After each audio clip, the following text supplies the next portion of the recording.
मराठा आरक्षण देण्यासाठी राज्य सरकारने 30 दिवसांची मुदत मागितली होती. मात्र सरकारने 42 दिवस उलटले तरी आरक्षण दिले नाही. त्यामुळे जालना येथे मराठा नेता मनोज जरांगे पाटील यांनी दुसऱ्यांदा आमरण उपोषण सुरू केले आहे. त्या आंदोलनाला पाठिंबा देण्यासाठी ठाण्यात 28 ऑक्टोबर पासून सकल मराठा समाजातर्फे साखळी उपोषण करण्याचा निर्णय बैठकीत घेण्यात आला आहे. मराठा समाजाला आरक्षण मिळावे याकरिता आतापर्यंत विक्रमी 58 मोर्चे निघाले आणि संपूर्ण विश्वात शांततेने आंदोलन करण्याचा आदर्श घालून दिला. तरी देखील सरकारने टिकणारे आरक्षण दिले नाही. म्हणून जालना येथील अंतरवाली सराटीचे मावळे मनोज जरांगे पाटील यांनी आमरण उपोषण केले. त्या ठिकाणी मुख्यमंत्री एकनाथ शिंदे यांच्यासह सर्व मंत्रिमंडळ गेले आणि आरक्षणासाठी 30 दिवसांची मुदत मागून घेतली. त्यांना मुदत देताना पाटील यांनी 40 दिवसांची मुदत दिली. मुदत संपली तरी राज्य सरकारने मराठ्यांना आरक्षण देण्याबाबत तसेच मराठ्यांना सरसकट कुणबी प्रमाणपत्र देण्याची मागणी पूर्ण केली नाही. त्याबाबत कुठल्याही हालचाली केल्या नाहीत. त्यामुळे मनोज जरांगे पाटील यांनी पुन्हा आमरण उपोषण सुरू केले आहे. त्यांनी संपूर्ण राज्यभर आंदोलन करण्याचे आवाहन केले. त्याला प्रतिसाद देऊन मुख्यमंत्री शिंदे यांच्या ठाण्यातील मराठ्यांनी साखळी उपोषण करण्याचा निर्णय झालेल्या सकल मराठा समाजाच्या बैठकीत घेतला आहे. यावेळी सकल मराठा समाजाचे ठाणे शहर जिल्हाध्यक्ष रमेश आंबरे, माजी नगरसेवक कृष्णा पाटील, माजी नगरसेवक सुहास देसाई, दत्ता चव्हाण, विक्रम खामकर, ॲडव्होकेट संतोष सूर्यराव यांच्यासह अनेक मराठा बांधव उपस्थित होते. सकल मराठा समाजातर्फे जरांगे पाटील साहेब जे आमचे उपोषणावर बसलेले आहेत, आम्ही साखळी उपोषण आज ठाण्यामध्ये बैठकीमध्ये निर्णय घेतलाय की सकल मराठा समाजातर्फे आम्ही ठाण्यामध्ये उपोषण लवकरात लवकर सुरू करणार आहोत. पाटील साहेबांनी जर सांगितल्याप्रमाणे आम्ही शांततेच्या मार्गाने उपोषण करणार आहोत. म्हणून आम्ही आज साखळी उपोषणाची आज ठाण्यात हाक दिलेली आहे आणि जिल्हा पूर्ण ठाणे जिल्हा हा या हाकेबाबत एकमत झालेला आहे. मराठा एकजुटीचा विजय हो! मराठा एकजुटीचा विजय हो! S9 news Thane.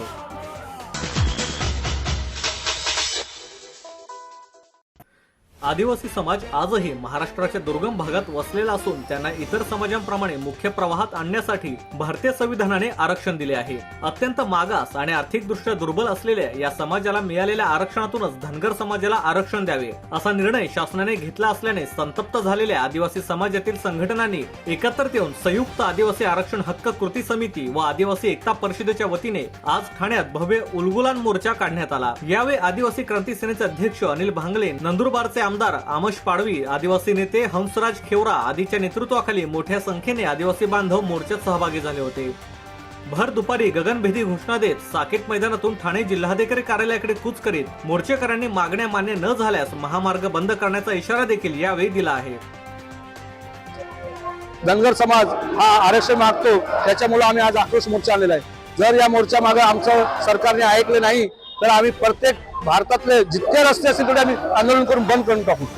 आदिवासींच्या नोकऱ्या या महाराष्ट्रामध्ये 1.5 लाख नोकऱ्या आमच्या दुसरा समाज घेऊन राहिला. आदिवासींचे जे पैसे 12,500 करोड रुपये आमचे दुसरी ठिकाणी वर्ग केले आहे, त्याच्यासाठी हा आक्रोश मोर्चा. आदिवासींचे मुले जिल्हा परिषद शाळांमध्ये जातात, 64,000 जिल्हा परिषद शाळा बंद करायला सांगतात, त्याच्यासाठी आक्रोश मोर्चा आहे. जर या सरकारने हे नाटके बंद केले नाही, आम्ही सर्व महाराष्ट्राचे जे मुंबईमध्ये येणारे रस्ते आहेत ते सर्व बंद करणार आहे. अजूनही प्रलंबित जे विषय पडलेले पेसा अंतर्गत ज्या नोकऱ्या आहेत, ग्रामीण भागातल्या आहेत, शहरा भागातल्या आहेत, त्या आदिवासींवर आजपर्यंत ऍक्शन घेतली जात नाही. आणि इतर जातीच्या जर धनगर समाजाला आमचे आरक्षण देत असेल तर आम्ही मुळीच खपून पण येणार नाही. आणि आम्ही जर एवढं जोरस आहोत, आम्ही 42च संघटना इथे आलेल्या आहेत. पूर्ण महाराष्ट्राच्या जर सर्व संघटना इथं तयार आल्या तर आम्ही हे सगळे पुन्हा नगर, नाशिक येणारे सगळे महामार्ग आम्ही चॉकअप करून टाकू. येणारा पाणी बंद करू, दूध वाहणारे रवाना आम्ही बंद करू.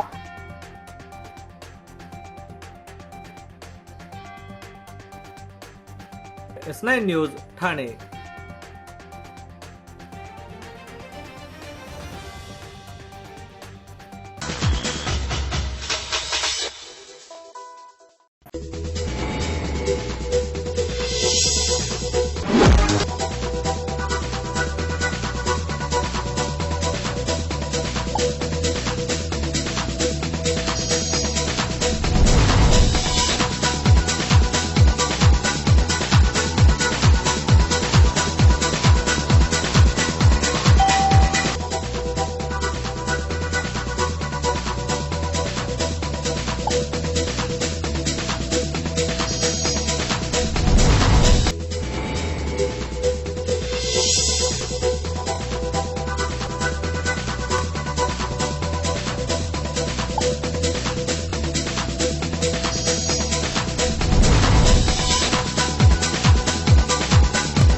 सर्व नागरिकांना आवाहन करण्यात येत आहे की सध्या डासांमार्फत पसरणाऱ्या डेंग्यू या आजाराचा प्रसार रोखण्यासाठी प्रत्येकाने पुढील प्रमाणे कार्यवाही करावी. डेंग्यू आजार एडिस इजिप्ती हा डास चावल्याने होतो.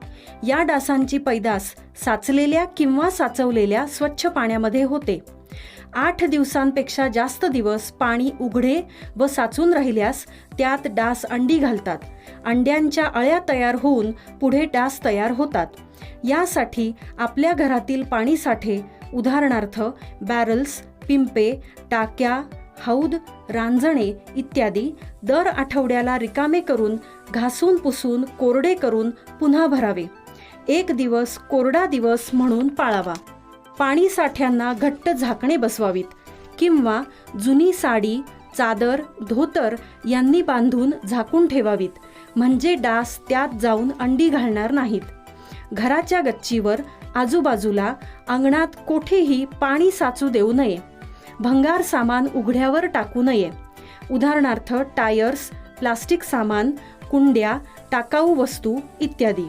अशा सामानात पावसाचे पाणी साठून त्यात डेंग्यूच्या डासांची पैदास होते. घरातील कूलर्स, फ्रीजच्या पाठीमागील ट्रे हे देखील वेळोवेळी कोरडे करावेत. लक्षात ठेवा, नुसत्या फवारणीने डास घनता कमी होत नाही, तर त्यासाठी डास पैदास ठिकाणे नष्ट करणे ही आपल्या सर्वांची जबाबदारी आहे. कोणताही ताप अंगावर न काढता जवळच्या शासकीय रुग्णालयात मोफत औषधोपचार घ्या. अशा प्रकारे नागरिकांनी सहकार्य केल्यास डेंग्यूचा प्रसार रोखणे सहज शक्य आहे.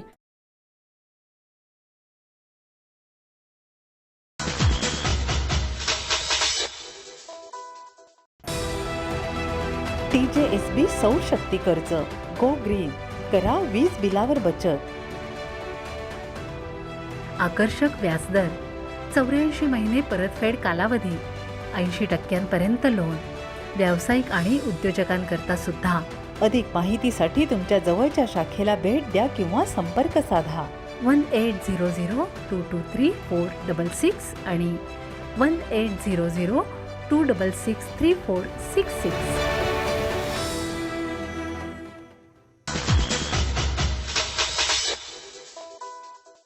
न्यूरोलॉजिकल व्याधींविषयी अत्याधुनिक तपासणी उपचार उपलब्ध असणाऱ्या ठाण्यातील होरायझन प्राईम हॉस्पिटल तर्फे जागतिक स्ट्रोक दिनानिमित्त न्यूरोसायन्स विभाग कार्यान्वित करण्यात येणार आहे. याविषयी आज एक पत्रकार परिषदेत सविस्तर माहिती देण्यात आली. या प्रसंगी या हॉस्पिटलमध्ये रुग्ण म्हणून उपचार घेऊन पूर्णपणे बरे झालेले काही रुग्ण उपस्थित होते.